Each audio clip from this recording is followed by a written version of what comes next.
Halo.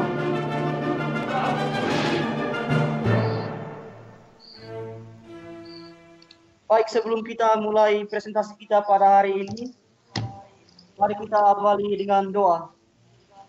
Kita minta Frater Kristo untuk memimpin kita dalam doa.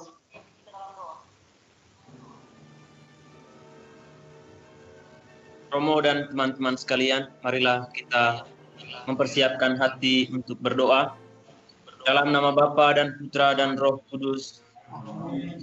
Ya Tuhan Yesus Kristus, kami bersyukur kepadamu untuk berkat dan rahmat yang boleh kami terima hingga pada saat ini. Kami bersyukur untuk pengalaman yang boleh kami lewati. Dan pada saat ini kami mohon berkat-Mu. Semoga Engkau menganugerahkan rahmat yang kami butuhkan di dalam perkuliahan kami pada hari ini. Secara istimewa proses presentasi kami pada hari ini. Sebab Engkaulah pengantara kami kini dan sepanjang masa. Amin. Dalam nama Bapa dan Putra dan Roh Kudus. Baik, terima kasih kepada Frater Kristo yang telah membawa kita dalam doa. Seperti yang kita tahu bersama bahwa pada hari ini kita akan melakukan presentasi yang dilakukan oleh kelompok 7 mengenai analisis konteks. Nah, kami dari kelompok 6 akan memandu kita semua dalam proses presentasi ini sebentar sampai selesai. Nah, untuk tidak memperpanjang waktu, kami langsung saja memberi kesempatan kepada kelompok 7 untuk mempresentasikan materi yang telah mereka siapkan. Mulai dari sekarang, silakan. Baik, terima kasih atas kesempatan yang diberikan oleh moderator. Selamat pagi Romo dan selamat pagi teman-teman semuanya.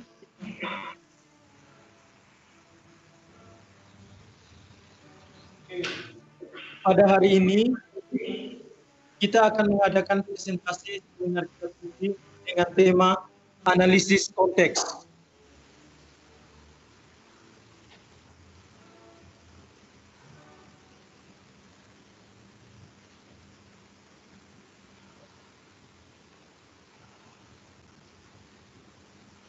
Hal yang perlu kita ketahui yakni apa itu analisis konteks. Untuk mengetahui arti analisis konteks, hal yang perlu kita lakukan ialah dengan cara melihat dari asal katanya. Berdasarkan asal katanya, analisis konteks berasal dari bahasa Latin yaitu kon yang mempunyai arti dengan dan texere yang mempunyai arti tenun.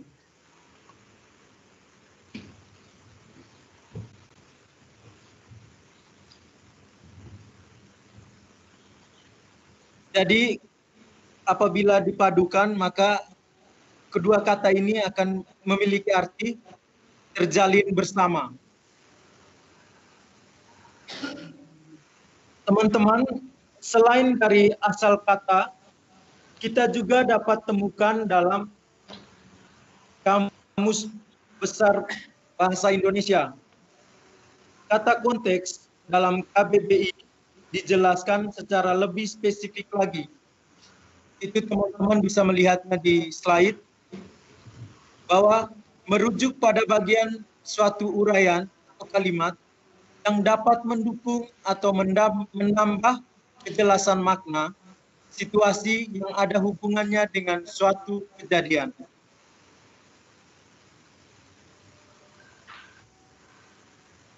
Lalu, apa makna kata konteks dalam kaitannya dengan kitab suci? Kata konteks dalam kitab suci memiliki makna demikian.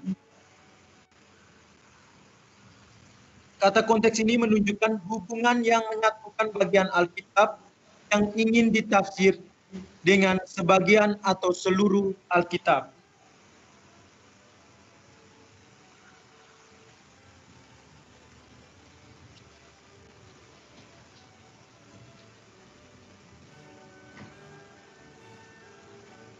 Dari uraian di atas, kita dapat mendefinisikan analisis konteks sebagai berikut. Analisis konteks adalah sebuah metodologi yang penting untuk sebuah penafsiran teologis guna melihat kedudukan suatu perikop sebagai kesatuan buku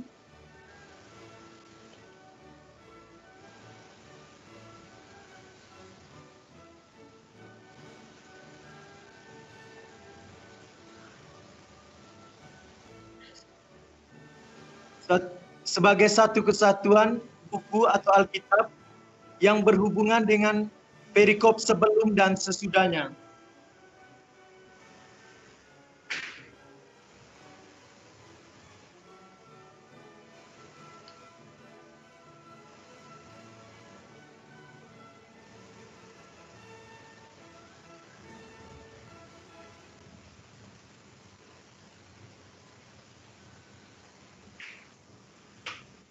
Demi kedalaman analisis teks ini, saya akan membaca kembali teks yang telah dianalisis.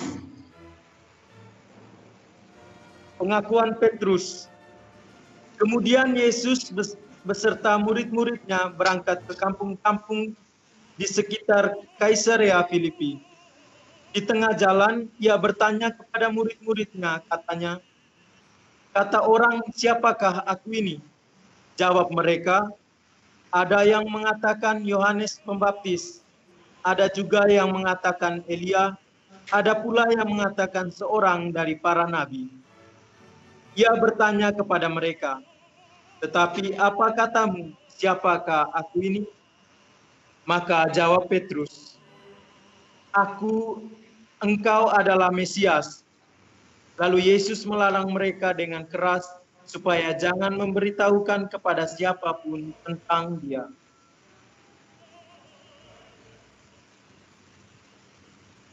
Baik, Romo dan teman-teman semua, setelah kita mendengar isi dari perikop 8 Markus 8 ayat 27 sampai 30 ini, langkah pertama yang akan kita lakukan adalah dengan menguji satuan teks. Pengujian ini melibatkan teks yang mendahulunya, yakni Markus bab 8 ayat 22 sampai 26, dan juga teks yang mengikutinya, yaitu Markus 8 31 sampai Markus 9 ayat 1. Nah, untuk lebih jelasnya kita coba lihat pada slide berikut ini. Nah, teman-teman dan Romo sekalian, fokus utama dari kelompok dalam analisis konteks ini adalah berkaitan dengan 4 hal pokok ini. Yang pertama, tokoh, waktu, tempat, dan juga tema. Jadi kalau kita lihat pada slide ini, kami sengaja memberikan warna-warna tertentu pada beberapa kata. Yang pertama itu kita lihat ada warna kuning pada beberapa kata ini. Jadi warna kuning ini menunjukkan bahwa dari ketiga perikop ini memiliki kemiripan atau memiliki macam kesamaan. Gitu. Lalu yang kedua, kita lihat pada warna biru pada kata Petrus. Jadi di sini menunjukkan bahwa tokoh tertentu ini hanya terdapat pada 2 perikop, yakni Markus 8 27 sampai 30 dan juga Markus bab 8 ayat 31 sampai 9 ayat 1. Lalu kita lihat warna yang ketiga ini, warna merah. Warna merah ini menunjukkan kepada kita bahwa menunjukkan kepada kita bahwa ada perbedaan yang mencolok dari ketiga perikop ini. Kemudian kita lihat bersama pada slide ini. Minta maaf, untuk lebih jelasnya lagi, pengujian kesatuan teks ini kita melibatkan pada masih berkaitan dengan hal-hal yang berkaitan dengan 4 unsur pokok, yakni tokoh, waktu, tempat, dan tema. Tapi pada pengujian yang ini kita lebih fokus pada intern Injil Markus, yakni bab 8 ayat 27 sampai 30, dan juga kita mencoba melihat kesatuannya secara ekstern. Kita lihat pada intern Injil Markus 8 bab 27 sampai 30 ini, kita melihat pada dikatakan bahwa Yesus dan para murid hampir ada di seluruh perikop, kecuali Petrus disebutkan 1 kali, tetapi sebenarnya Petrus ini sudah ada dalam seluruh perikop secara intern ini. Hal ini dibuktikan dengan sebutan para murid. Sebutan para murid ini mengandaikan bahwa di dalamnya juga ada Petrus. Lalu kemudian yang kedua, kita lihat waktunya, tidak ada pergeseran yang menonjol. Kemudian tempat, satu latar tempat yakni di tengah jalan. Lalu kemudian kita lihat temanya, dibuka dengan pertanyaan dari Yesus dan ditutup dengan larangan dari Yesus pula. Lalu yang berikut kita coba melihatnya secara ekster. Jadi kalau kita lihat di sini, dari ketiga perikop ini muncul tokoh-tokoh tertentu di mana tokoh-tokoh ini hanya ada pada satu perikop dan tidak ada pada perikop lain.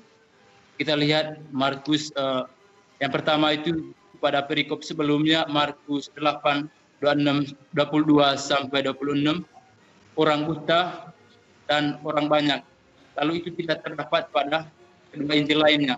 Lalu kita lihat pada Markus 8, 27 sampai 30, tokoh Yohanes Pembaptis, Elia, seorang daripada nabi, tidak terdapat pada kedua teks lainnya. Dan juga pada teks Markus 8, 31 sampai 9 ayat 1 ini, tokoh-tokoh seperti yang disebutkan misalnya tua-tua, imam kepala dan juga ahli Taurat tidak terdapat pada kedua perikop lainnya. Lalu kita lihat waktunya, tidak ada perbedaan mencolok.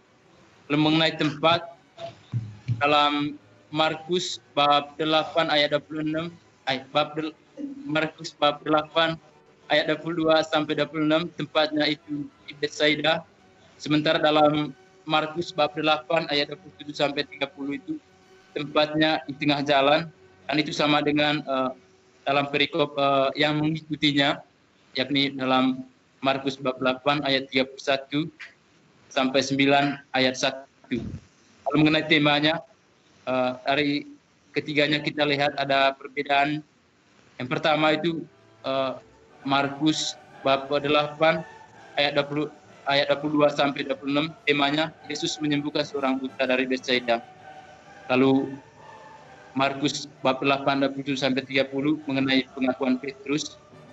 Markus bab 8 ayat 31 sampai 9 bab 9 ayat 1, pemberitahuan pertama tentang penderitaan Yesus dan syarat-syarat mengikuti Dia. Teman-teman semua dan Romo, jadi dari uraian di atas dapat disimpulkan bahwa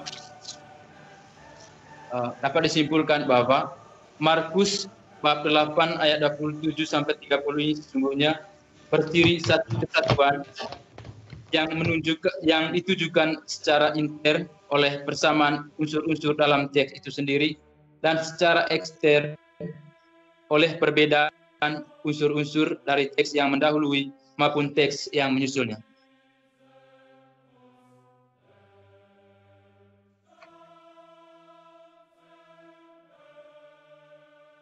Baik, selamat pagi Romo dan teman-teman sekalian. Selanjutnya, saya akan menjelaskan mengenai susunan Injil Markus dalam posisi teks yang dianalisis. Langkah selanjutnya untuk menyelidiki konteks Markus bab 8 ayat 27 sampai 30 adalah dengan melihat susunan Injil Markus. Ada banyak usul yang diajukan berhubungan dengan susunan Injil Markus. Kelompok mengikuti salah satu usul susunan yang banyak mendukungnya. sebagaimana yang diuraikan oleh Ignatius Suharyo dalam buku Pengantar Injil Sinoptik. Pembagian ini bertitik tolak dari apa yang menjadi maksud Injil dalam bagian awal Injil Markus. Markus bab 1 ayat 1 yang berbunyi, inilah permulaan Injil tentang Yesus Kristus, Anak Allah. Ada dua gelar yang secara jelas diungkapkan dalam ayat ini, yakni Kristus dan Allah. Kristus dan Anak Allah. Berdasarkan dua gelar ini, Injil Markus bisa dibagi menjadi dua bagian besar. Bagian pertama adalah rahasia Mesias, Markus bab 1 ayat 8, Markus bab 1, Markus bab 8 ayat 30.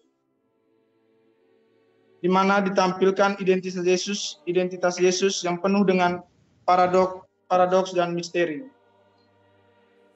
Di satu sisi ia menyatakan dirinya kepada orang banyak, namun di sisi lain ia menyembunyikan identitasnya. Itu bagian pertama mengenai rahasia Mesias. Bagian kedua adalah rahasia anak manusia. Markus bab 8 ayat 31, Markus bab 16 ayat 20. Di situ Markus menampilkan Yesus sebagai anak manusia dan Yesus sendiri yang mengucapkan gelar ini. Kata anak manusia muncul sebanyak 16 kali di dalam Injil Markus dan 14 kali terdapat di dalam bagian kedua ini.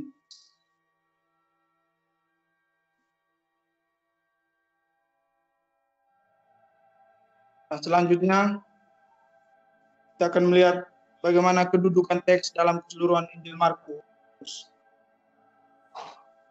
Dari susunan di atas dapat disimpulkan bahwa Injil Markus dibagi menjadi dua bagian besar, yaitu bagian pertama tentang rahasia Mesias, bagian kedua tentang rahasia anak manusia, dengan pengakuan Petrus sebagai pusatnya. Nah, mengapa pengakuan Petrus itu menjadi sebagai pusatnya? Tentunya ada alasannya.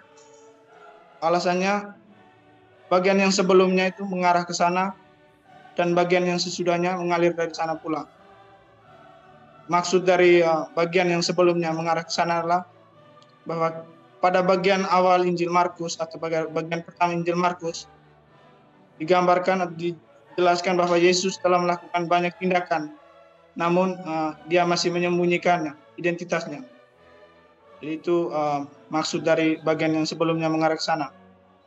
Dan bagian sesudahnya mengalir dari sana pula, maksudnya bahwa setelah teks pengakuan Petrus, teks-teks selanjutnya itu juga menggambarkan tentang Yesus yang menderita.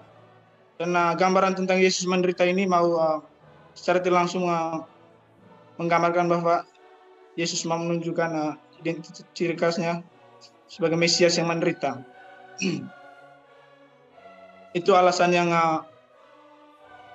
pertama, yaitu kesimpulan yang dapat ditarik. Kesimpulan pertama. Kesimpulan keduanya, sebagai ujung kerucut bagian pertama dan sekaligus membangun bagian kedua Injil.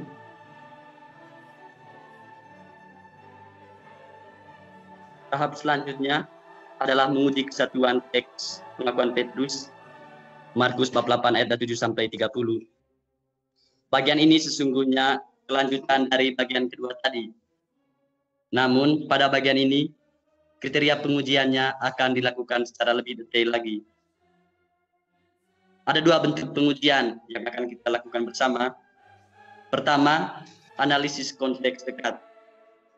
Pada bagian ini, kami membandingkan teks yang dianalisis dengan teks yang mendahului dan mengikutinya. Dan kelompok mencoba membandingkan hubungan ini secara bersamaan. Pembandingan ini berkaitan erat dengan unsur-unsur ini. Tokoh, waktu, tempat, ada tambahan konjungsi juga, kemudian tema. Yang pertama kita lihat pada tokoh. Ketiga perikop ini rupanya memiliki kesamaan dalam tokoh dengan Yesus sebagai tokoh sentralnya. Kita lihat dalam perikop sebelumnya dikisahkan tentang Yesus yang menyembuhkan orang buta. Dan pada pengakuan Petrus, Yesus menanyakan tentang identitas dirinya. Kemudian pada perikop setelahnya, Yesus mengajarkan tentang penderitaannya yang pertama. Kemudian tampak pula kesamaan tokoh-tokoh. Misalnya itu para murid itu dalam perikop Markus, pengakuan Petrus dengan perikop setelahnya. Kemudian yang perlu kita lihat juga ada kesamaan sikap Yesus dalam bertindak, yakni memberikan perintah yang kurang lebih bernada sama. Kita coba lihat di Markus bab 8 ayat 6 pada perikop sebelumnya, dikatakan Yesus memberikan perintah untuk jangan masuk ke kampung pada bagian akhir perikop. Kemudian pada teks pengakuan Petrus, pada bagian akhir juga Yesus memberikan nasihat, jangan memberitahukan kepada siapapun.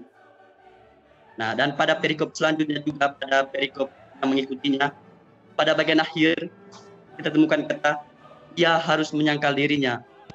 Jadi kata harus di sini bentuk positif dari tangan. Jadi ada kesamaan dalam sikap Yesus. Kedua, kita lihat dalam unsur waktu. Hal ini didapati dari penggunaan kata kemudian dan lalu yang ada dalam masing-masing perikop. Menariknya lagi, setiap perikop memulai kisahnya dengan kata kemudian. Nah, kenyataan ini sesungguhnya menunjukkan sebuah kisah yang berlanjut, hingga ketiga perikop ini memiliki kesinambungan. Kemudian yang ketiga, kita lihat dari tempatnya. Kesamaan tempat ditemukan dalam teks Markus pengakuan Petrus bab 8 ayat 7 sampai 30 dengan Markus bab 8 ayat 31 sampai 9 ayat 1. Nah, mengapa dikatakan sama? Karena kita temukan situ sesaat setelah Petrus memberikan pengakuan tentang Yesus sebagai Mesias, Yesus langsung di ayat selanjutnya kita temukan kata kemudian Yesus mengajari mereka. Dan ketika kami mencoba membaca Injil perikop selanjutnya itu secara keseluruhan, tidak ditemukan latar tempat yang baru dan dapat dikatakan itu masih dalam latar tempat yang sama, yakni di tengah jalan di sekitar daerah Kaisarea Filipi. Keempat, kita juga bisa melihat berkaitan dengan konjungsi atau kata penghubung yang digunakan. Kesejarah perikop Markus bab 8 ayat 7 sampai 30 dengan perikop sebelum dan sesudahnya dapat kita lihat dalam ayat-ayat berikut ini. Misalnya dalam perikop sebelumnya ada kata penghubung sebab, kemudian tetapi, maka, sehingga, dan juga pada perikop selanjutnya ditemukan kata penghubung yang sama juga, tetapi, maka, juga. Begitupun dengan perikop selanjutnya. Dan indikasi demikian melukiskan kesinambungan antara ayat-ayat yang sangat erat. Dan lebih dari itu, tampak pula ada rentetan kisah yang sama. Itu berkaitan dengan kronologi, di mana dikatakan di semua kisah diawali dengan kata kemudian Yesus.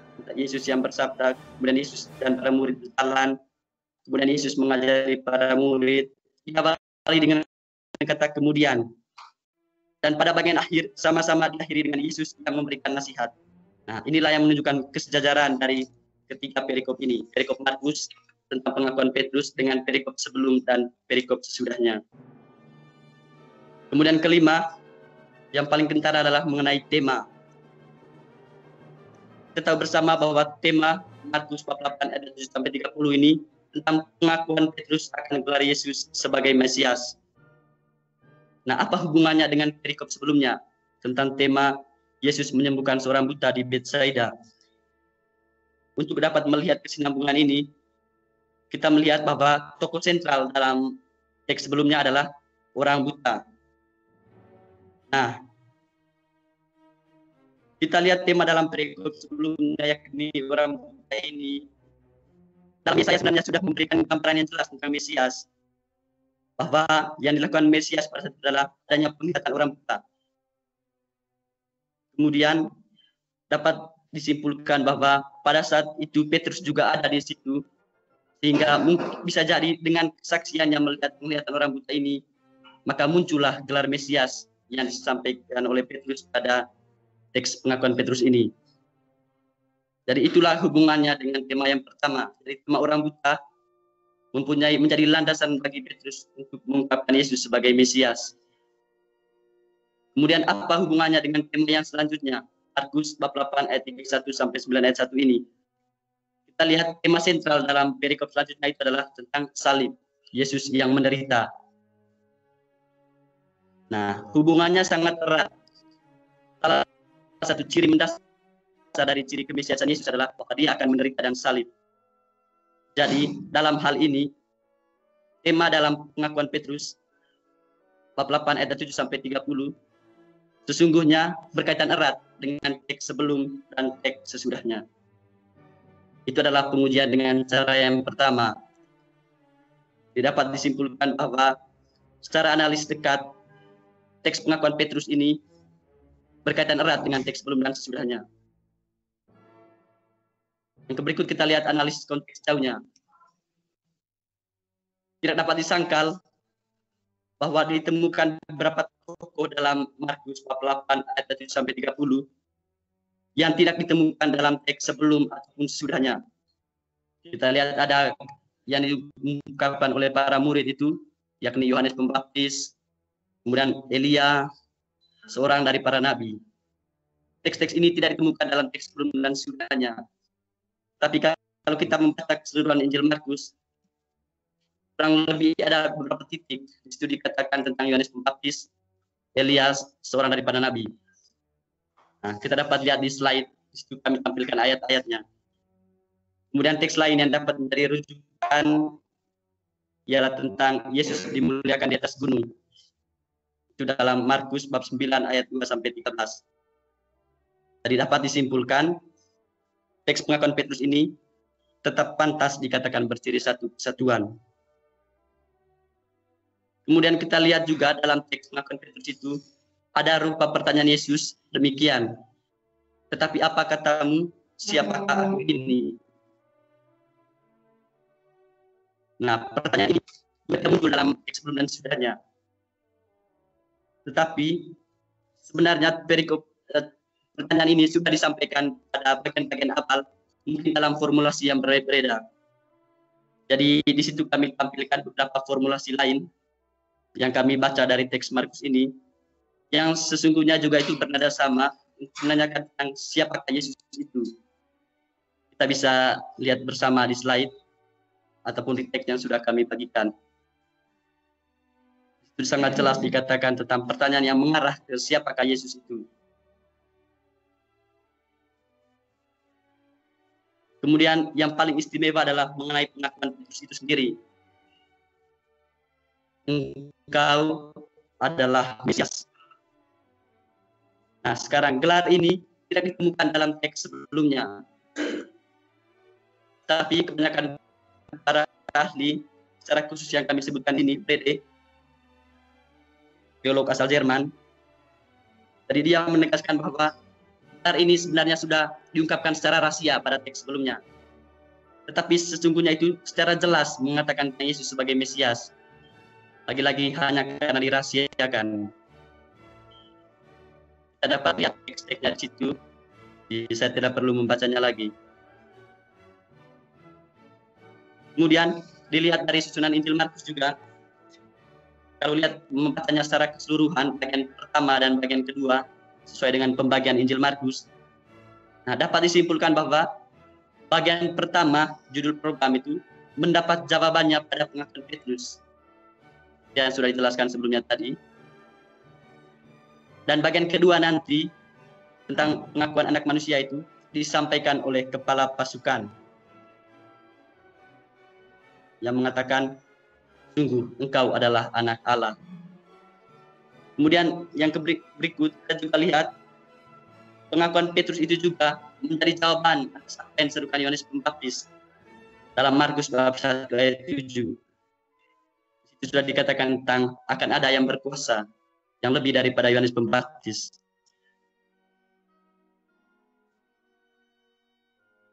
Kemudian mengenai analisis konteks jauh ini, kita juga dapat melihat dalam keseluruhan Alkitab ini, yang mencoba membandingkan dengan Perjanjian Lama.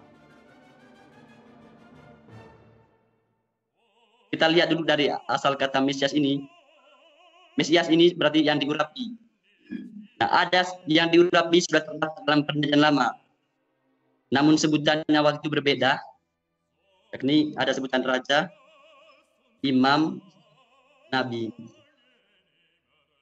Nah, dari sini kita dapat melihat betapa teks Markus ini tidak terlepas dari keseluruhan Alkitab sendiri. Tapi menariknya, pengakuan Petrus ini menjadi pengakuan pertama bahwa Yesus adalah Mesias. Kemudian keterkaitan yang lain juga, bahwa pengakuan Petrus juga itu menjadi pemenuhan dari janji akan adanya Mesias dari keturunan Daud.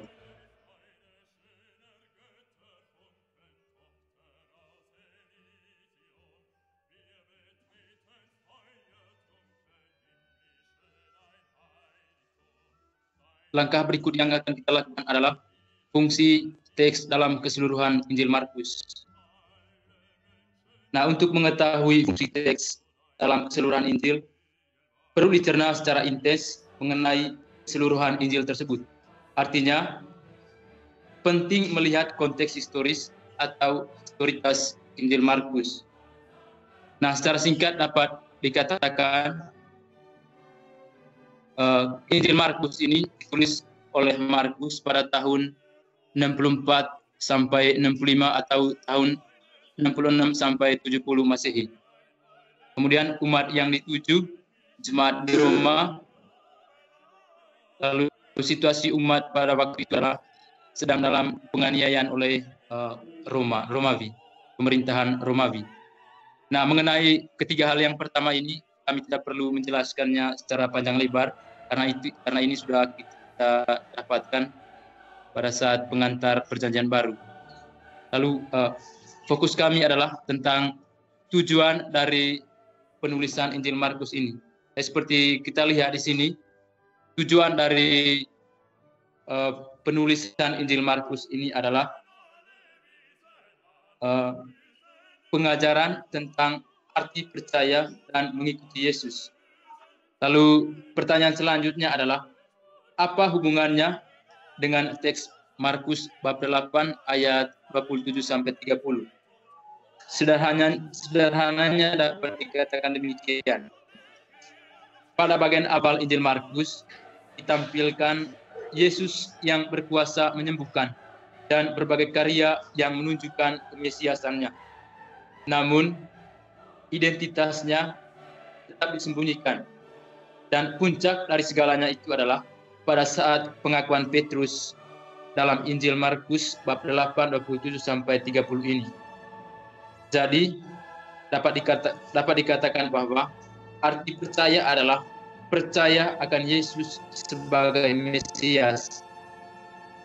Dan itulah fungsi perikop dalam keseluruhan Injil Markus.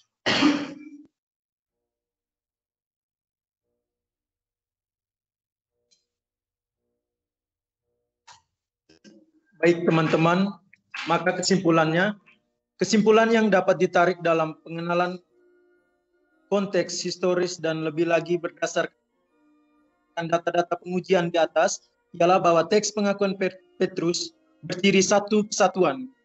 Keterangan yang menunjukkan kesatuan itu dapat dilihat dari beberapa unsur seperti tokoh, waktu, tempat, dan tema yang terkandung di dalamnya.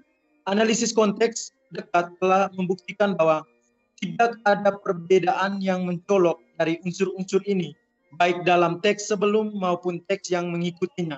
Kalaupun ada perbedaan, hal ini dijawab oleh pembuktian analisis konteks jauh. Maka dapat dikatakan bahwa teks Markus 8:27-30 merupakan satu kesatuan. Sekian dan terima kasih. Kami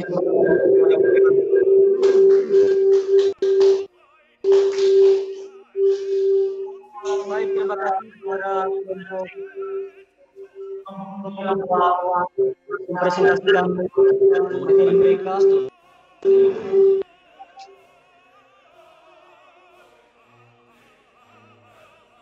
Selanjutnya kita akan memasuki sesi tanya jawab.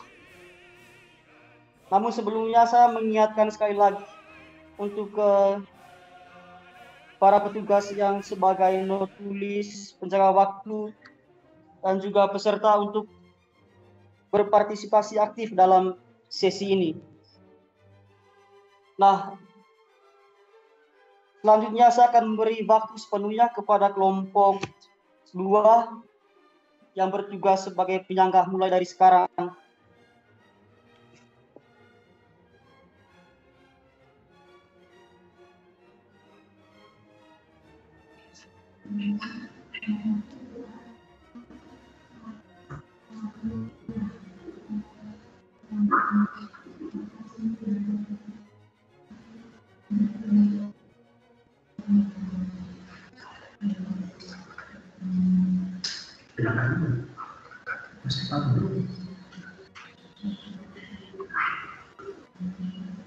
Silakan kelompok 2.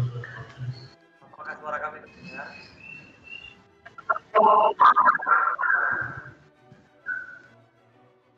Halo, apakah suara kami terdengar? Ya, dengar. Di atas pemaparannya yang sungguh dalam PowerPoint, hanya kami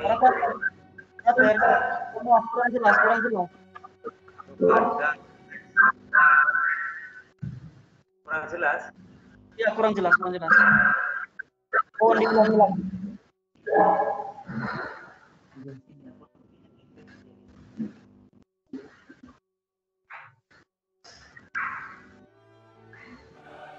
Oke.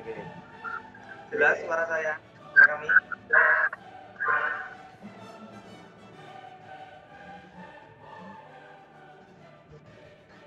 Silakan, Frater.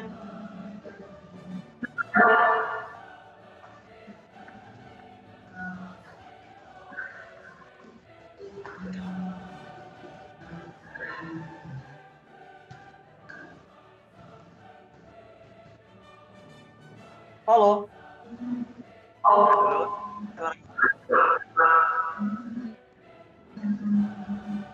Silakan, Frater. Oke. Di atas pemaparan dalam PowerPoint perinci, kami langsung saja melihat memberikan masukan teks yang telah diberikan. Kami ngeprint langsung untuk memberikan masukan tambahan terkait dengan teks pemaparan analisis konteks Markus 8:27 hingga 30.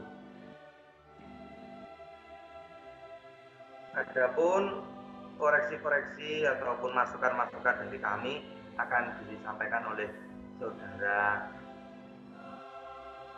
Rory.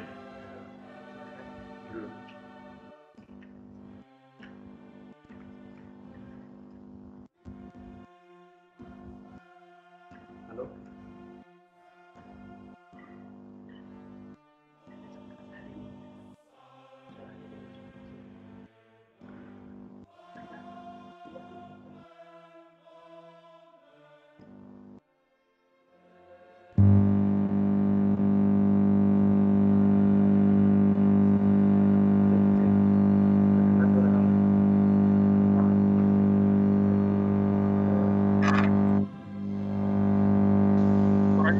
Kurang jelas. Gangguan gak itu?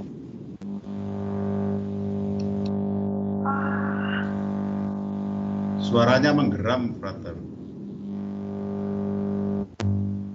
Mic-nya jangan dipegang.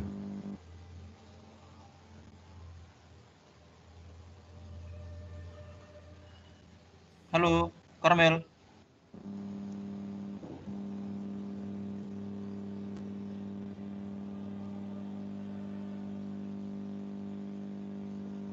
Silakan, Frater.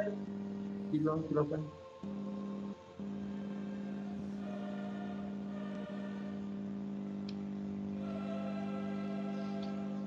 Belum jelas.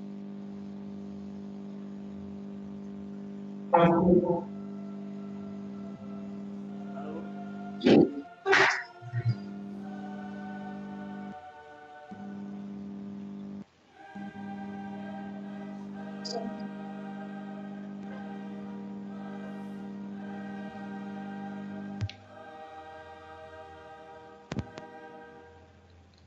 ini sudah jelas, bagus.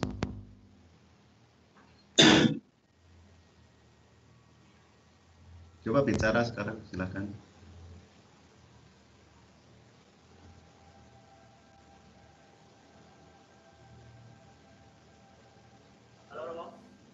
Ya, halo, kedengaran. Kami mau mengoreksi sedikit dari teks yang sudah di-share oleh teman-teman SMM untuk tim. Kalau kita lihat pada halaman 5 di PDF itu. Tidak kedengaran suaranya. Besar. Lebih besar sedikit, lebih besar sedikit. Suaranya terlalu kecil.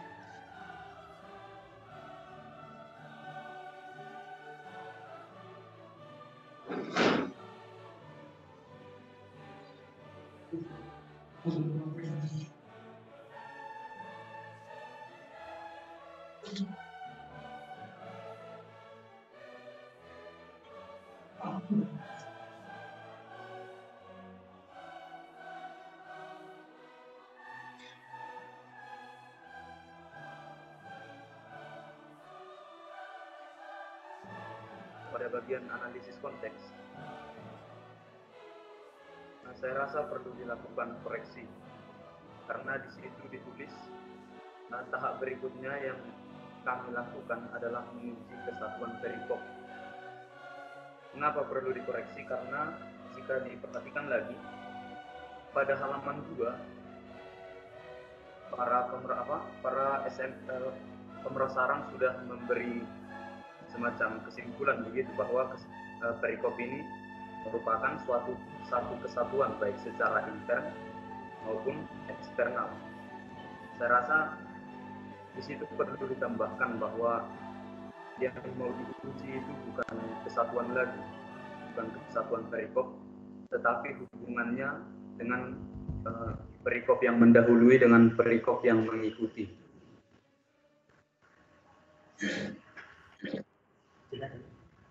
Apakah jelas? Jelas, brother. Silakan lanjutkan. Lalu pada halaman 6. Halaman 6, paragraf ketiga. Di pertengahan paragraf, di situ ditulis seperti ini. Korelasi yang erat juga dalam kaitan dengan teks sesudahnya yang mengikutinya. Kalau menurut kami, di sini predikat objeknya masih kabur begitu. Lalu di poin ke analisis konteks jauh, paragraf kedua, saya rasa untuk memulai paragraf kata kemudian itu tidak pas begitu. Lalu di halaman 7.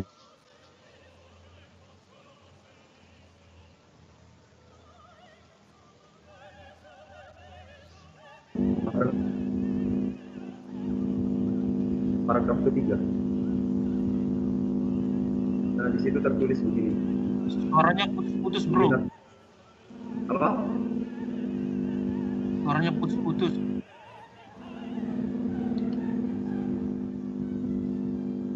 Pada halaman ke-7. Halaman 7 paragraf terakhir. Paragraf terakhir kalimat yang ini. Meskipun demikian, pemahaman Petrus akan jati diri Yesus dan seterusnya itu. Nah, itu kata pemahaman di situ pakai huruf kapital, jadi mungkin diganti dengan huruf kecil. Lalu selanjutnya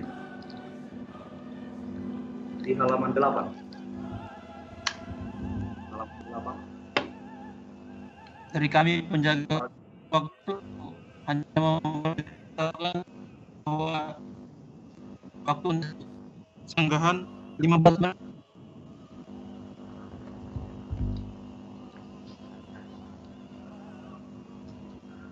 Lalu di halaman 8 pada paragraf pertama,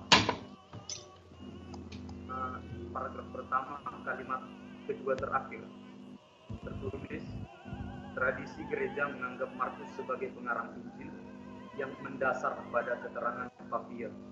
Nah, di situ kurang jelas apakah makna kata mendasar ini. Mungkin lebih baik diganti dengan kata berdasarkan.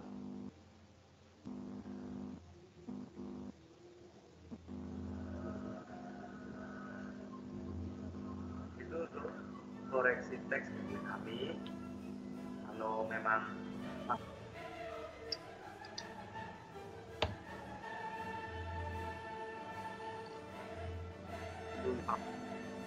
lalu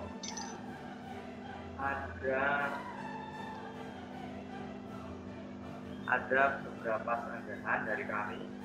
Yang pertama, mengingat bahwa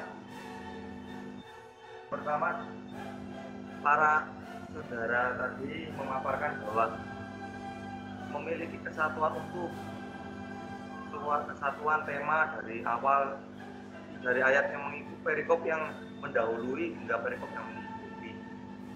Menurut kami kok rasanya kurang pas, karena dalam kesatuan tema Markus 8 ayat 27 hingga 30 lebih menyatu dengan perikop yang mengikutinya. Karena dalam pemahaman kami bahwa ada keterkaitan antara jawaban Petrus dengan sekuensi jawaban Yesus di perikop yang mengikutinya. Dengan di perikop mengikutinya. Sedangkan kalau memang dipasangkan hanya dengan kalimat kemudian, karena kalimat penghubung kemudian, setelah itu, daripada itu memang kalau kita menyimak kemarin yang Romo Palena sebutkan, itu memang sengaja sering digunakan untuk menyambung perikop-perikop antar perikop. Jadi entah perikop ini sama atau perikop ini putus-putus, Frater. Oh, putus-putus. Ataukah perikop ini benar-benar menyatu atau perikop tambahan, semuanya selalu dihubungkan dengan kata penghubung. Kalau kita melihat dalam Injilnya Markus itu, perikop tentang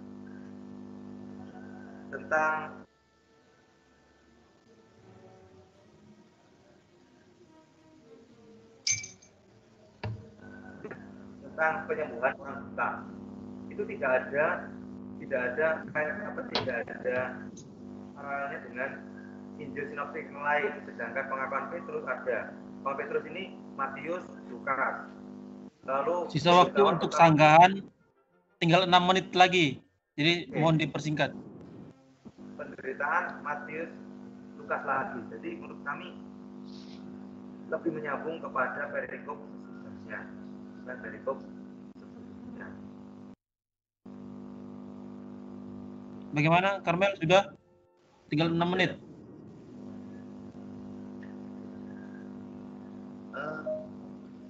Coba kita lihat halaman 6 tadi itu di teks yang di print ini.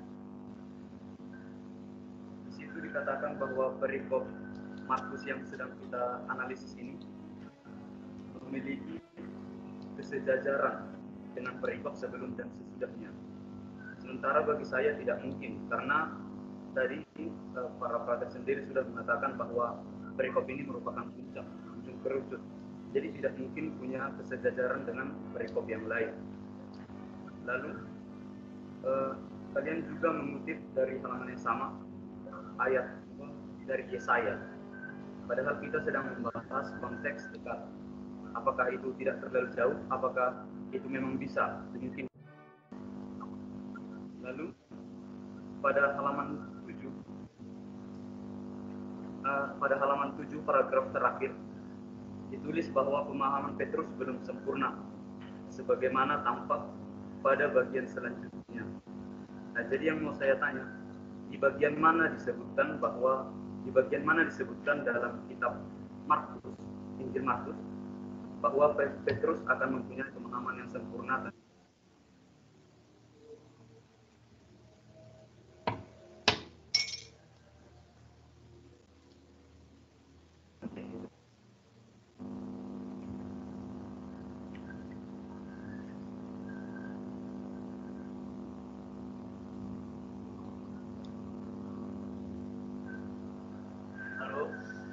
Halo?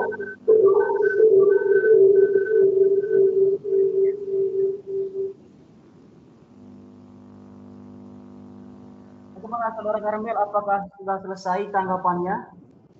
Sudah. Terima kasih. Oke, baik, terima kasih. Selanjutnya kami akan memberikan kesempatan kepada kelompok yang melakukan presentasi tadi untuk mempertanggungjawabkan. Dan untuk itu sebelum para pemateri menjawab pertanyaan tadi, saya minta para notulis untuk membaca kembali pertanyaan-pertanyaan yang perlu dijawab oleh pemateri.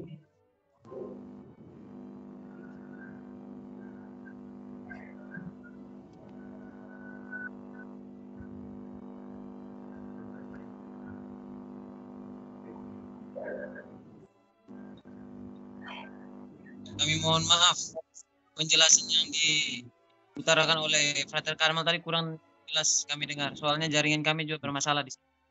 Baik, terima kasih. Kami coba menjawab beberapa pertanyaan yang jelas tadi. Dan kalau memang kurang nanti bisa ditanyakan lagi yang lain. Yang pertama itu mengenai keterkaitan tema tadi. Jadi Frater Karmel mengatakan bahwa tidak ada keterkaitan tema atau setidaknya tidak tampak begitu, karena kata kemudian itu hanya untuk menunjukkan sebuah hubungan seperti yang dijelaskan oleh Romo Parera bisa ditempel. Tapi kami melihat mengenai tema ini seperti yang sudah dijelaskan sebelumnya tadi, bahwa pada teks pengakuan Petrus fokus kita adalah melihat gelar Mesias yang disampaikan oleh Petrus itu. Nah, menurut kami temanya masih sangat erat sekali, karena pada bagian selanjutnya itu dikatakan tentang pemberitahuan pertama tentang penderitaan Yesus. Nah, ini sangat erat karena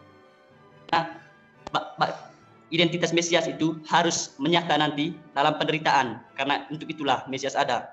Begitupun dengan perikop sebelumnya, itu ada kaitannya dengan penyembuhan orang buta. Dan ada pertanyaan tadi mengapa dimasukkan situ Yeremia. Jadi fokus kami di situ bukan untuk kepada Yeremia-nya, tapi masih untuk melihat keterkaitan tema itu.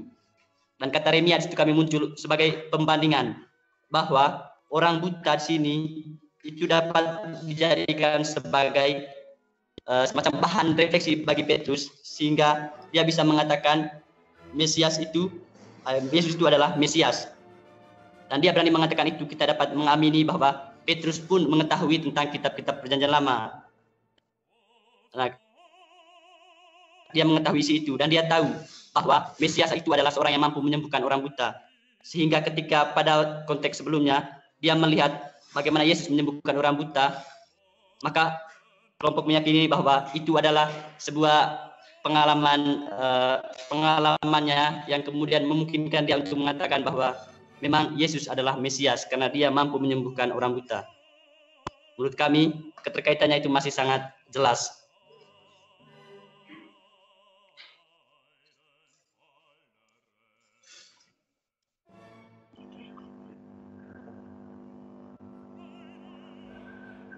Baik, teman-teman Karmel, mungkin ada yang mau ditanyakan tadi yang tidak sempat dicerna dengan baik oleh kami tadi. Mungkin bisa diulang pertanyaannya saja.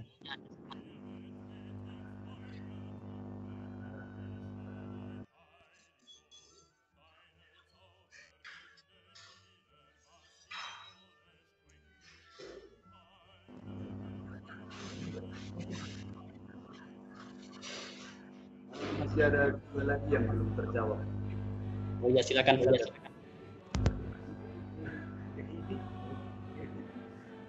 Yang pertama di halaman ke-6 kan tertulis di situ bahwa perikop yang sedang kita analisis memiliki kesejajaran dengan yang mendahulunya. Bagaimana mungkin perikop ini merupakan puncak, tetapi punya perikop yang sejajar dengan dia. Sementara kalau kita tahu puncak itu hanya satu, jadi tidak mungkin sejajar dengan perikop-perikop lain begitu.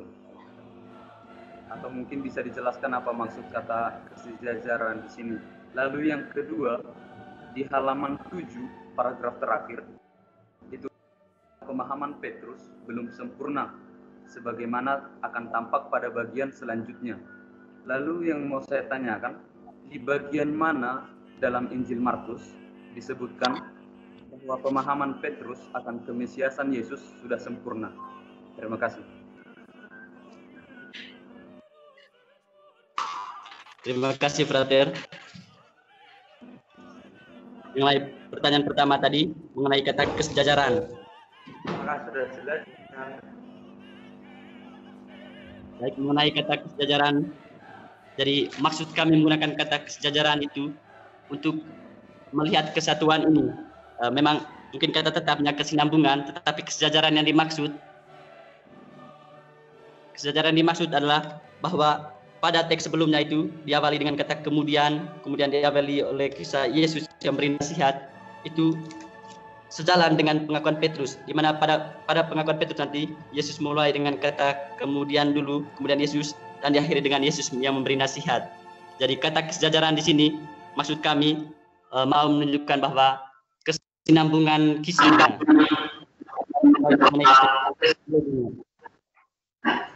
Sedangkan mengenai bahwa Yesus melakukan sebelum sempurna, jadi maksudnya bukan untuk menunjukkan bahwa kapan Petrus akan sempurna, tapi menunjukkan bahwa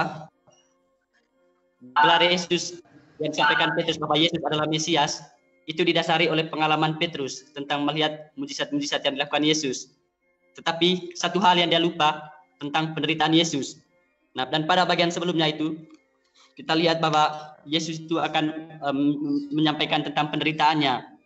Tetapi reaksi para murid pada waktu itu tidak menerimanya, karena bagi mereka Mesias itu tidak akan menderita. Jadi itulah maksud tentang pengakuan Petrus itu belum sempurna, dan akan sempurna akhirnya nanti. Kita tahu dalam keseluruhan kisah ketika Yesus itu sudah mati kemudian bangkit, dan situlah mereka teringat bahwa penderitaan Yesus itu adalah bagian dari identitas kemesiasannya.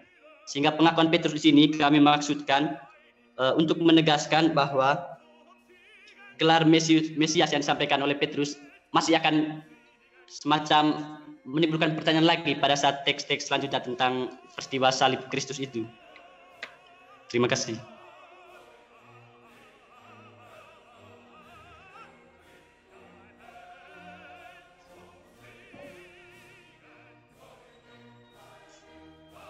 Untuk teman penyangga, apakah ada pertanyaan-pertanyaan lain yang belum dijawab oleh kelompok pemateri? Silahkan.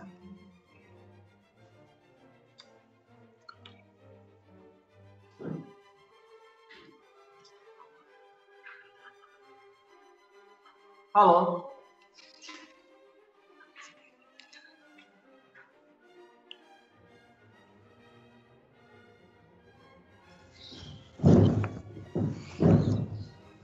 Saudara moderator. Halo. Waktu hanya 1 menit saja. Oke.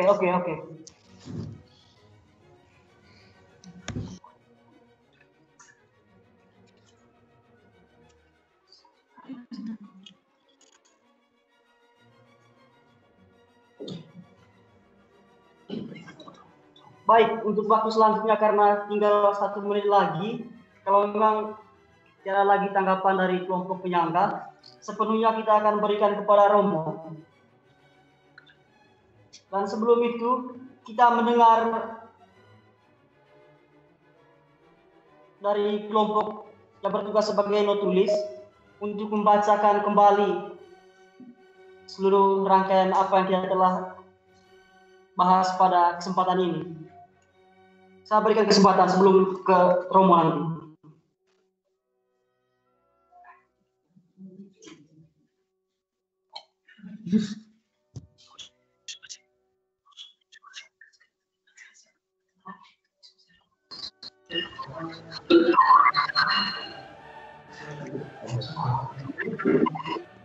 Oma. Karena minggu depan baru baca itu. Sekarang kita Baik, dari pertemuan apa yang presentasinya ini. Sekarang kita beri kesempatan Pak Romo sepenuhnya memberi acara tadi kepada yang telah kami simak dari presentasi kelompok 7 tadi. Yang pertama bukan dari moderator, lalu doa pembukaan, frater, juga presentasi dari presentasi tadi yang jelas kami tangkap, dan memang banyak kesulitan untuk kami mendengar karena di sini krisis jaringan. Jadi ada analisis dekat dan analisis jauh tadi itu. Nah, hanya itu yang kami. Nah, lalu soal masukan tadi itu dimulai dari prateori, dan setelah itu ada koreksi analisis konteks pada halaman 2, dan di situ ini agaknya ada kekurangan gitu dalam hal predikat subjek, penggunaan kata kemudian yang kurang pas, lalu soal penggunaan huruf kapital. Baik, mohon maaf untuk teman-teman yang bertugas sebagai notulis, padahal itu minggu depan baru itu mempresentasikan hasil seluruh presentasi hari ini. Seperti itu. Nanti itu akan dibacakan minggu depan sebelum mulai presentasi.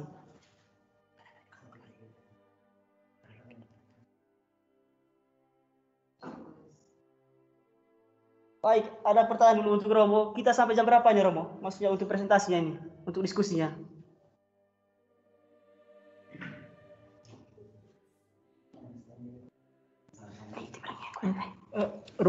Kalau menurut jadwal, kan pertemuan kita ini sampai jam 11.45. Tapi itu diandaikan ada istirahat 4 jam. Karena kita tidak ada istirahat, maka pertemuan kita itu sampai jam 11.30. Tapi kita masih toleransi, misalnya ada sesuatu yang penting, maka kita bisa molor sampai jam 11.45, ya kan? Paling lat 11.45. Terus urutan waktunya itu atau urutan diskusinya itu, pertama itu penyanggah ya, penyanggah utama. Terus yang kedua itu diskusi umum setelah penyanggah utama. Jadi seluruh peserta bisa melakukan interaksi dengan bertanya ataupun menyanggah seperti yang dilakukan oleh penyanggah utama tadi. Tapi secara khusus kita beri kesempatan istimewa pada para penyanggah utama. Lalu berikutnya itu penyanggah yang tidak utama itu. Maksudnya seluruh peserta yang lain juga bisa melakukan semacam melihat kembali presentasi yang dilakukan oleh kelompok pemerasaran itu. Itu kira-kira.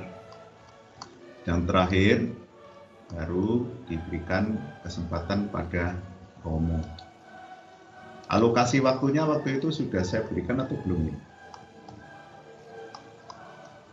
Maksudnya alokasi waktu berapa menit presentasi, berapa menit penyanggah, berapa menit diskusi umum, dan berapa menit untuk Romo. Menurut saya kira sudah saya pernah saya berikan ya? Atau belum? Kalau belum, nanti saya postkan di LMS alokasinya itu, alokasi waktu untuk diskusi. Alokasi maksudnya alokasi waktu untuk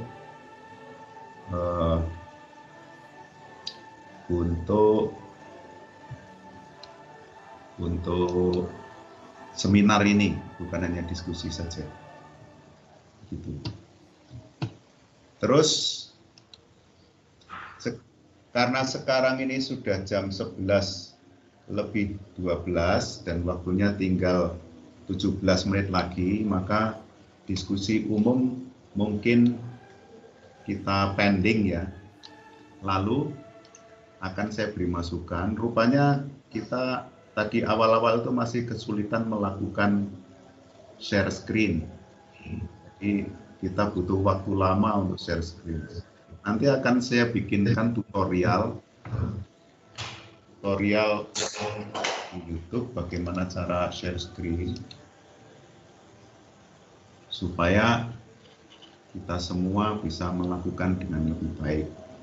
Saya harap nanti yang presentasi itu masuk lebih awal sehingga kita bisa coba-coba dulu share screen-nya sehingga seminar bisa dimulai lebih tepat waktu. Gitu. Lalu mengenai makalah yang dibuat oleh pemerasaran, ya perlu banyak koreksi memang, tapi paling kurang pemerasaran sudah bisa melihat rencana Injil Markus itu seperti apa. Urutan-urutannya sudah oke, cuman memang aliran dari paragraf ke paragraf itu perlu dibuat benang merahnya lebih kelihatan. Lalu penggunaan kata, diksi juga perlu diperhatikan. Tadi sudah beberapa dikritisi oleh penyangga utama, misalnya kata kesejajaran. Sejajar itu kan berarti kalau dalam pengertian kitab suci kan sejajar itu seperti paralel, teks yang paralel. Makanya penyanggah kemudian mau konfirmasi maksudnya apa. Jadi penggunaan diksi atau pilihan kata itu diharapkan bukan subjektif, tetapi diharapkan bahwa kalau kita omong itu memang audiens memahami sesuai dengan apa yang dimaksudkan oleh si pembicara. Oleh karena itu perlu cari kata-kata yang baku sebagaimana dimaksud. Lalu kekurangan yang sangat besar dalam makalahnya itu adalah teksnya belum dikutip di sini. Padahal itu yang jadi materi utama kita. Jadi pertama-tama dikutip dulu teksnya itu yang mana, sehingga kita tahu yang dianalisis. Ini bahan utama malah tidak disediakan, yaitu teksnya. Jadi, setiap kali analisis teks itu, entah konteks, entah sintaksis, pertama-tama dikutip dulu teksnya, kemudian baru langkah-langkah dilakukan. Di sini kan menguji nomor 2 kan dikatakan menguji kesatuan teks Markus 8:27 sampai 30, tapi teksnya tidak ada. Jadi kita menguji sesuatu yang tidak ada. Maka perlu dicantumkan dulu teksnya itu. Lalu dari teks itu dibuat tabel. Di sini di dalam tabel dibandingkan antara Markus 22 sampai 26, lalu Markus 27 sampai 30 dan Markus 8 ya, ayat 22 sampai 26, Markus 8 27 sampai 30 dan Markus 8 31 sampai 9 ayat 1. Mari kita lihat di Injilnya seperti apa.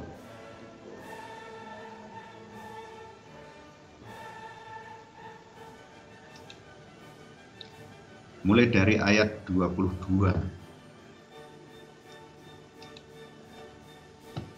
Akan saya sharekan screen-nya.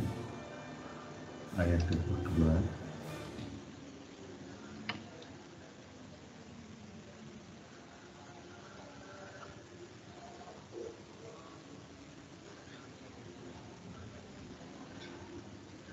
Ayat 22, ini Markus 8 ayat 22. Kemudian tibalah Yesus dan murid-muridnya di Betsaida. Ini adalah satu keterangan tempat yang sangat penting. Kemudian di situ orang membawa kepada Yesus seorang buta. Ini adalah peristiwa atau tempat sebelum teks Markus bab 8 ayat 27. Ada satu keterangan tempat yang penting. Lalu ada tokoh, yaitu orang buta. Juga orang membawa, tidak jelas, tetapi yang jelas ada seorang buta di situ. Yesus juga ada.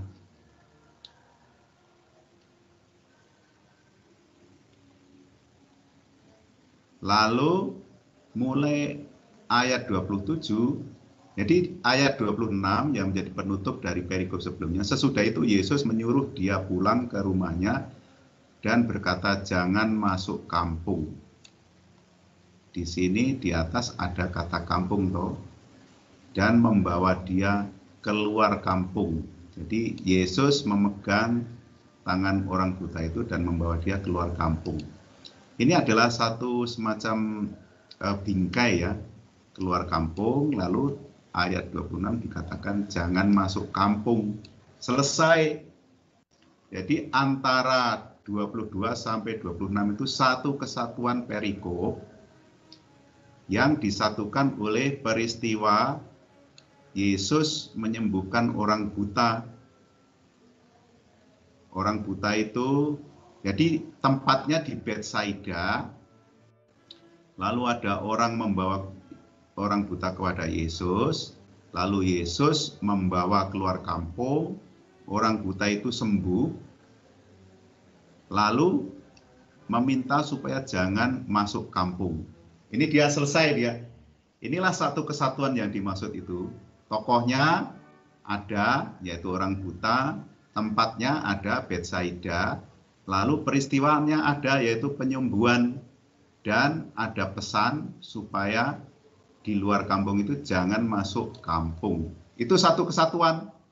Kemudian mulai dari ayat 27 sampai dengan 30, inilah yang kita jadikan sebagai bahan studi kita. Dan kita mau membuktikan apakah memiliki satu kesatuan teks ini, 27 sampai 30 ini. Mari kita lihat.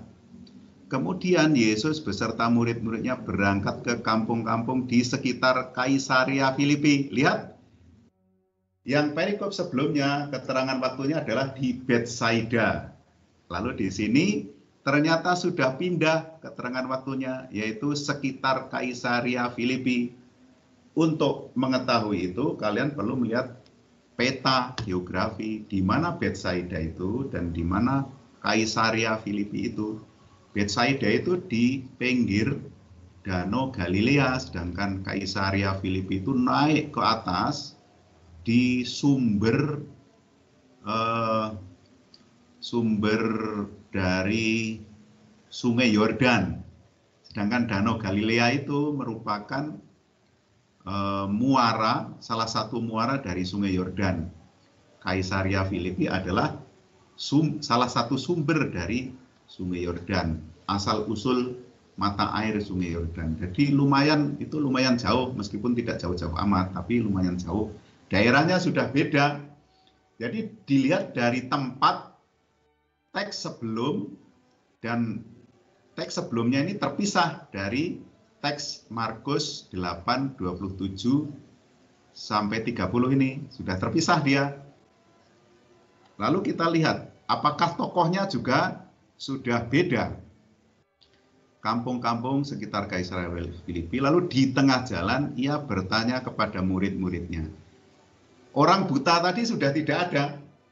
Jadi inilah yang memisahkan teks ini, teks Markus 27 sampai 30 ini dari teks sebelumnya. Urusan dengan orang buta sudah selesai. Di sini tidak muncul lagi orang buta itu. Yang muncul adalah murid-muridnya. Sedangkan di atas murid-muridnya memang disebut, ayat 22 itu menyebut, kemudian tibalah Yesus dan murid-muridnya, tapi murid-muridnya tidak aktif di sini ya. Ayat 27, di tengah jalan ia bertanya pada murid-muridnya, kata orang siapakah aku? Jadi ini interaksi antara Yesus dengan murid-muridnya. Sedangkan di atas ini interaksi Yesus dengan orang dan orang buta.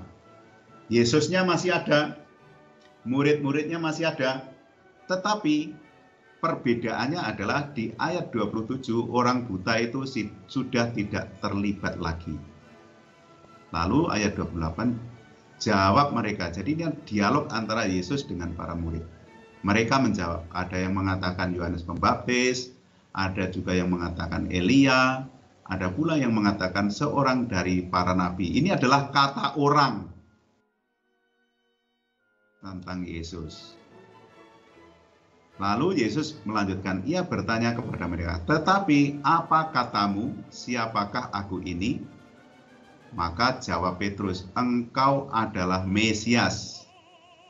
Lalu Yesus melarang mereka dengan keras supaya jangan memberitahukan kepada siapapun tentang dia. Jadi tentang dia itu adalah tentang dia adalah Mesias ini. Inilah ditutup di sini menurut perikop yang kita bahas. Mari kita lihat apakah ada kesatuan.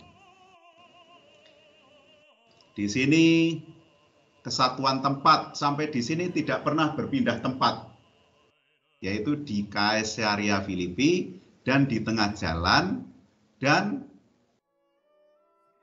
Yesus bertanya. Jadi ini tanya jawab. Jadi sampai di sini tanya jawab itu berlangsung, dan ayat 30 itu menutup tanya jawab itu. Lihat, inilah kesatuannya. Ada dialog antara Yesus dengan para muridnya di satu tempat di Kaisarea Filipi, tetapi di tengah jalan. Lalu ditutup dengan larangan Yesus.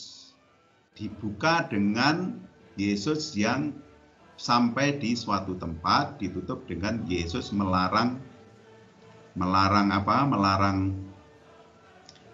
para murid untuk mengatakan identitasnya itu, siapakah dia itu, yang sudah dinyatakan oleh Petrus di sini. Lihat di sini kesatuannya di mana? Kesatuannya adalah kesatuan dialog. Kesatuan tempat di satu tempat, yaitu di tengah jalan di Kaisarea Filipi. Lalu dialog. Dialognya Yesus bertanya, mereka menjawab, Yesus bertanya lagi, Petrus menjawab. Jadi ada dua sesi dialog antara Yesus dengan para murid, dan yang terakhir, sesi terakhir itu diwakili oleh Petrus. Itulah dia kesatuannya, kesatuan tempat, kesatuan dialog, kesatuan tokohnya, ada Yesus dan para murid, dan juga kesatuan tema. Kalau kesatuan tema memang kalau dilihat dari judul perikopnya itu adalah pengakuan Petrus. Tapi di sini adalah dialog yang jelas mulai muncul dari ayat 27 sampai dengan ayat 29 itu adalah dialog, yang dialog itu ditutup oleh pernyataan Yesus yang melarang mereka.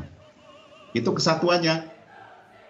Lihat, ada kesatuan tempat, kesatuan dialog, kesatuan tokoh, Yesus dan para murid, dan ada Petrus di sana.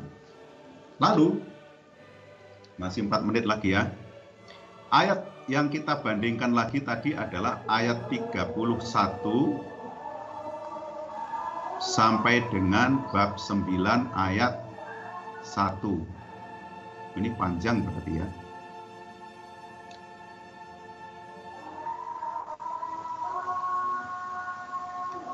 Ayat 31. Mari kita lihat. Ayat 31, lalu Yesus melarang, maksudnya 30. Kemudian mulailah Yesus mengajar kepada mereka bahwa anak manusia harus menanggung banyak penderitaan. Lihat di sini ada lompatan ya. Jadi ada jarak antara ayat 30 dengan ayat 31, yaitu kalau di sini Yesus bertanya dan mereka menjawab, di sini Yesus mengajar mereka. Jadi tidak ada dialog lagi, melainkan Yesus yang mengajar itu satu, mengajar itu ya berarti dari Yesus sendiri. Kalau di atas itu dialog. Mengajar kepada mereka bahwa anak manusia harus menanggung banyak penderitaan dan ditolak oleh tua-tua, imam-imam kepala, dan ahli-ahli Taurat, lalu dibunuh dan bangkit sesudah 3 hari. Hal ini dikatakannya dengan terus terang, tetapi Petrus menarik Yesus ke samping dan menegur dia.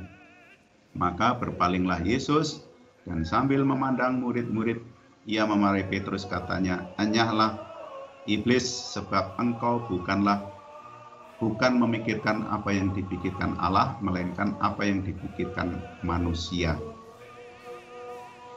Ini adalah Yesus yang mengajar. Jelas sekali perbedaannya. Maksudnya jelas sekali bahwa 3 perikop ini bisa dipisahkan masing-masing. Yang pertama adalah penyembuhan orang buta. Lalu perikop yang kita analisis itu adalah tentang dialog antara Yesus dan murid-muridnya. Dan yang ketiga adalah Yesus yang mengajar para muridnya. Jelas sekali bedanya ya. Jadi kalau mau mengetahui kesatuan teks, kesatuannya ada di sana, lalu tetapi kesatuan teks itu tetap memiliki kaitan dengan teks sebelum dan sesudahnya. Kaitannya apa? Kaitan tempat antara Betsaida dengan Kaisaria Filipi itu tidak jauh, meskipun lumayan jauh tapi tidak jauh. Juga kesatuan tokohnya, masih ada Yesus dan para murid. Juga ada kesatuan tokoh utama yaitu Petrus. Secara khusus dengan perikop selanjutnya itu sangat jelas antara Petrus dengan Yesus ada dinamika emosional atau dinamika relasi atau dinamika logos ya. Logos itu maksudnya sesuatu. Petrus mengakui Mesias, dan bagi Yesus Mesias itu harus menderita. Tapi kemudian Petrus melarang Mesias untuk menderita. Itu di perikop berikutnya. Itulah konteks dekatnya. Jadi konteks dekatnya itu ada konteks tempat, konteks konteks tentang Yesus yang mengajar atau relasi antara Yesus secara khusus dengan murid-muridnya. Yesus melakukan tanya jawab, kemudian Yesus mengajar mereka. Lalu konteks jauh, kalian tadi masuk ke Markus bab 1 ayat 1. Memang di Markus bab 1 ayat 1 itu dikatakan, inilah Injil Yesus Kristus, Anak Allah. Dan itu nanti yang menjadi tema besar dari Injil Markus. 2 hal itu, Yesus itu adalah Kristus. Kristus itu artinya Mesias. Dan Yesus itu adalah Anak Allah. Pas yang kalian ambil itu merupakan inti jawaban dari Yesus Kristus. Kristus itu bahasa Yunani, kalau dalam bahasa Ibraninya adalah Mesias. Nah, kata-kata pertama pembukaan Injil itu, kata-kata pertamanya kan Markus bab 1 ayat 1. Ini lihat, inilah permulaan Injil tentang Kristus. Inilah yang dijawabi oleh Petrus di dalam teks yang kita kita teliti ini, yang jadi objek kita. Yesus adalah Mesias. Petrus nanti yang menjawab itu. Sedangkan yang kedua, persoalan yang kedua, anak Allah ini dijawabi oleh bagian kedua dari Injil Markus itu, yang nanti akan dijawab oleh tentara yang melihat kematian Yesus, lalu dia katakan sungguh dia ini adalah anak Allah. Kira-kira begitu, makanya Injil Markus dibagi menjadi dua bagian besar. Kelompok pemerasan sudah membuat ini outline dari Injil Markus dengan baik.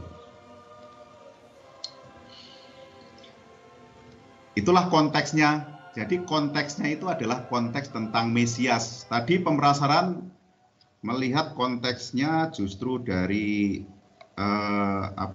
Yohanes Pembaptis, Elia dan sebagainya. Itu bukan yang menjadi inti pesan, karena itu adalah kata orang. Sedangkan sekarang ini adalah kata murid-muridnya. Siapa menurut engkau? Maka yang menjadi pusat dari pesan itu adalah Mesiasnya itu. Memang tadi para pemerasan sudah melihat Mesias di dalam Perjanjian Lama. Mesias itu adalah orang yang diurapi. Yang diurapi adalah raja, nabi, dan imam. Itu sudah oke. Tetapi itu adalah perlu didalami lebih lanjut. Jadi janji Mesias itu di mana di dalam kitab suci ada. Dan itu nanti kita akan menemukan di dalam Perjanjian Lama sangat banyak. Memang tadi sudah ditemukan di dalam 1 Samuel, tapi sebelum itu juga ada janji kepada, kalau kita lihat di dalam Injil Matius nanti dikatakan kan di sana, inilah silsilah Yesus Kristus, anak Abraham, anak Daud. Nah, anak Daud itu adalah janji Mesias dalam 1 Samuel. Sedangkan anak Abraham itu nanti janji Mesias di dalam kitab Kejadian. Dan sebelum janji kepada Abraham, Tuhan pernah merencanakan tentang Mesias ini di dalam kitab Kejadian bab 3. Jadi konteks jauhnya sampai sana, bahkan bisa konteks jauh dengan teks yang menyusulnya bisa sampai ke kitab Wahyu nanti, yaitu kedatangan anak manusia yang adalah Mesias itu di atas awan. Kita juga bisa masuk ke kitab Daniel juga yang berbicara tentang anak manusia. Waktunya sudah lewat. Jadi untuk selanjutnya hari Jumat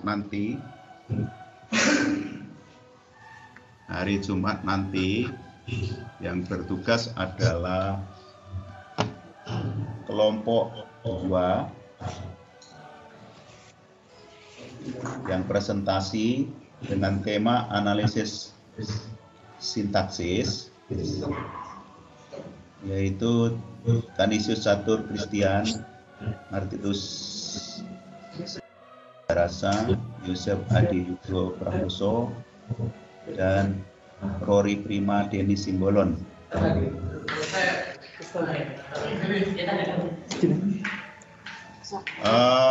Bahannya itu maksudnya buku-buku sumber sudah saya upload di Microsoft Teams, silahkan kalian lihat di sana tentang bahasa itu. Lalu yang menjadi penyanggah adalah kelompok 6. Christophorus Garnodin, Martin Candi Putra, Yasintos Harjon, Yosef Dosi, dan Yosef Dosi. Yang menjadi moderator adalah kelompok 3, yaitu Zakarias dan Yohanes Silionis.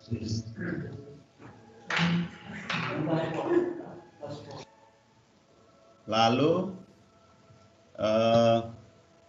yang menjadi notulis adalah kelompok 1, yaitu Angelus Mario Sakunap, Leopoldo Albertus Agung Abani, dan Disma Alan Octavianus Rau. Kemudian penjaga waktu kelompok 5, Aprilia Budi Jansen, Maurinus Morris Mahri, dan Pius Kanelmut. Lalu saya mau menunjukkan apa yang sudah kalian postkan di LMS.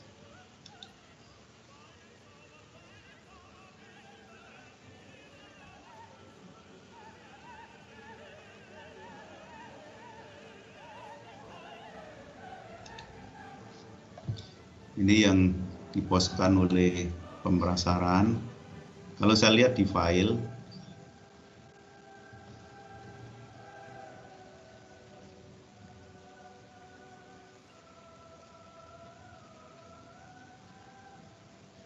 ini di LMS yang saya buka, kalian masuk ke general ini ya, seminar eksegesi yang hari yang Markus ya. Jadi masuknya ke seminar seminar eksegesi Markus 8 27 sampai 30. Kemudian di sana ada general. Ada yang ya. Itu LMS atau Microsoft Teams ya, Romo? Oh ya, maksudnya Microsoft Teams bukan LMS ya. Ini adalah Microsoft Teams. Tadi saya ngomong LMS ya. Ya, ini pengaruh new normal ini. Salah-salah. Microsoft Teams ya. Ya, Romo.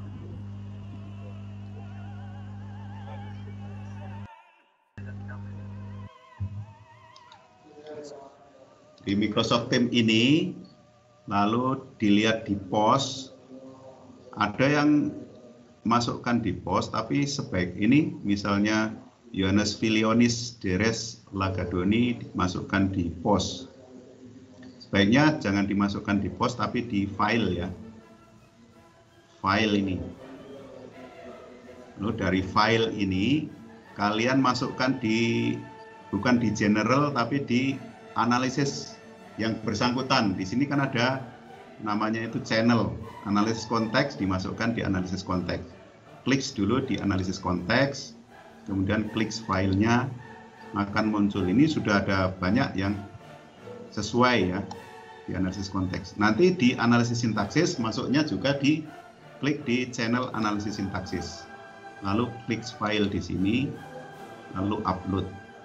Ini bahan-bahan untuk yang analisis sintaksis. Ada presentasi, lalu ada contohnya, lalu ini ada contohnya di sini, lalu ini buku-buku bahasa itu. Begitu juga dengan yang analisis lainnya, analisis semantik, nanti dimasukkan di analisis semantik. Mari kita lihat dulu yang analisis konteks ini. Waktu itu saya minta supaya yang paling depan itu dituliskan NPM ya. Jadi bukan analisisnya, karena ini sudah masuk kategori analisis sintaksis. Maka file yang kalian buat itu, yang paling depan adalah NPM kalian dituliskannya itu. Jadi seperti ini, Maurinus Morris Mahri, saya rename, maka akan menjadi NPM-nya dulu 19104.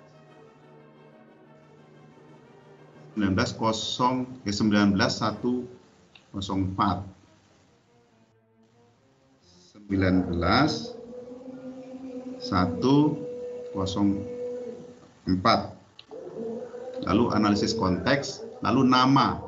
Jadi nanti filenya dibuat begitu namanya, nama filenya ya. Ketika save as, lalu nama filenya dibuat paling depan adalah NPM. Dengan demikian maka akan mempermudah saya untuk mengecek apakah kalian sudah ngirim atau belum. Saya save seperti ini. Jadinya seperti ini. Untuk yang tahap pertama ini biar saya sendiri yang rename, tapi kalau kalian mau rename bagus sehingga tidak menyibukkan saya. Jadi file-file yang sudah kalian post itu di rename, klik kanan, lalu rename. Ini Sandi ini belum ada NPM-nya. Silakan dibikin NPM.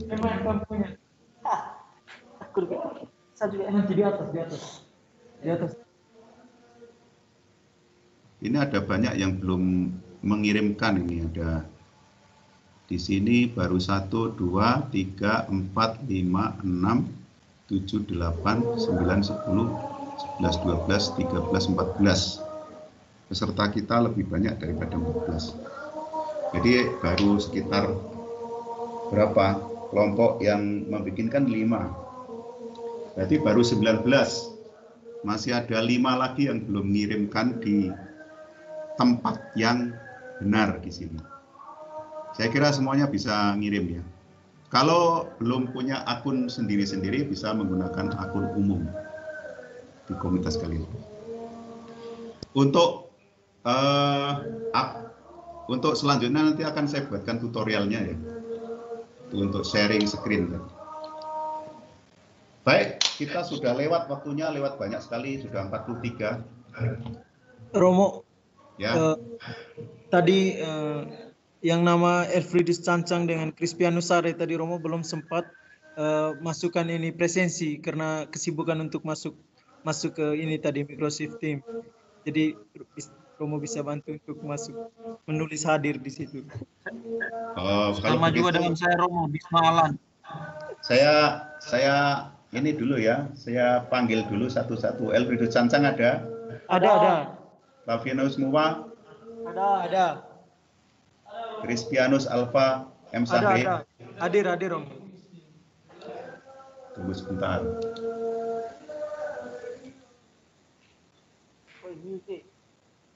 Sebastianus Harguldin? Ada. Canisius Catur Christian? Martinus Rinandi Barasa? Yusef Ade Yudo? Oke. Rory Prima Dani Simbolon? Christophorus Barnodin? Hadir. Martin Candi Putra Nugroho? Hadir Romo. Jasintus Harjon? Hadir. Yosef Dosi? Yosef Dosi ada enggak? Hadir Romo, ada. Zakarias? Zakarias ada enggak? Oke. Lalu Yohanes Filionis? Yohanes Filionis ada enggak? Itu Romo, ada. Yang mana? Projo. Oh iya. Angelus Marius Sakunap? Ada Romo. Oke. Leopoldo Alberto Agung Abani? Ada Romo. Hadir Romo, hadir. Isma Alan? Hadir Romo. Hadir Romo. Aprilia Budi Johnson? Hadir Romo, hadir. Marinus Morris Mahri? Hadir Romo, hadir. Pius Kanelmut? Ada Romo. Pisin? Hadir Romo, Projo. Pisin CP?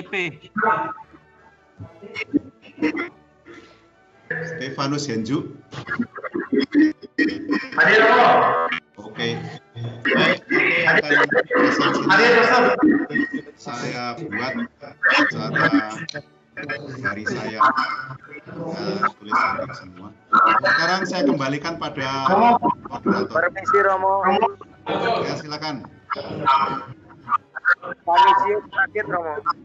Oh ya, saya sudah lihat tadi.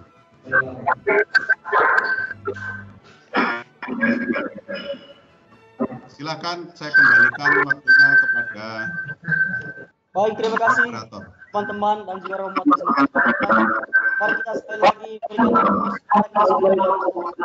berpartisipasi dalam pertemuan hari ini.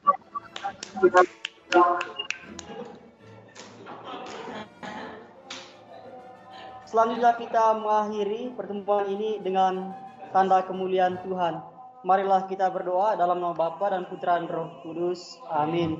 Kemuliaan kepada Bapa dan Putra dan Roh Kudus, seperti pada permulaan, sekarang, selalu, dan sepanjang segala abad. Amin.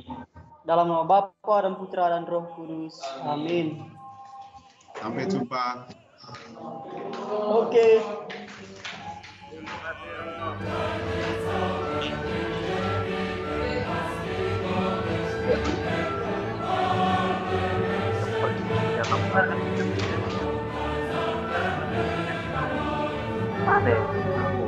Ya kan?